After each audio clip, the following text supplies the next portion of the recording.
అస్మద్గురుభ్యో నమః. శ్రీమతే రామానుజాయ నమః. నేటి మంచి మాట. ముందుగా మీకు మీ కుటుంబ సభ్యులందరికీ శ్రీరామనవమి శుభాకాంక్షలు.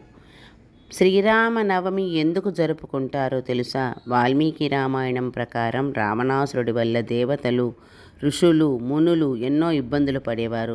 ఒకసారి దేవతలంతా రావణాసురుడి వద్ద నుండి రక్షించమని వేడగా అప్పుడు విష్ణుమూర్తి రామావతారం ఎత్తి రావణ సంహారం చేస్తానని చెప్తాడు. అదే సమయంలో అయోధ్యను పాలించే దశరథ మహారాజు పుత్రకామేష్టి యాగం చేయగా దాని ఫలితంగా కౌసల్య దశరథులకు మొదటి కుమారుడిగా శ్రీరాముడు త్రేతాయుగం చైత్రమాసం శుద్ధ నవమి పునర్వసు నక్షత్రం కర్కాటక లగ్నంలో మధ్యాహ్నం 12 గంటలకు అభిజిత్ లగ్ముహూర్తంలో జన్మించారు. ఆ రోజునే మనం శ్రీరామనవమి జరుపుకుంటాము. అదే రోజు శ్రీరాముడికి, సీతమ్మ తల్లికి సీతారాముల కళ్యాణము జరిపిస్తాము. సత్యసంధత, ధర్మము, పితృవాక్య పరిపాలన కోసం 14 ఏళ్లు వనవాసం చేసి రావణాసురుని సంహరించి సీతాదేవిని రక్షించాడు.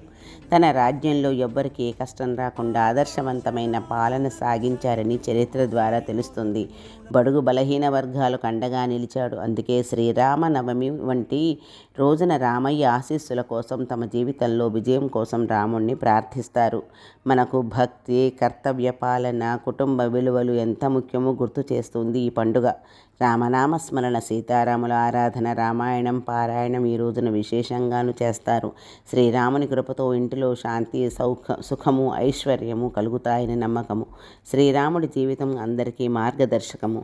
అయితే ఒక ప్రశ్న: శ్రీరాముడు ఎందుకు పుట్టాడు? కేవలం రావణాసురుణ్ణి చంపడానికేనా? కాదు.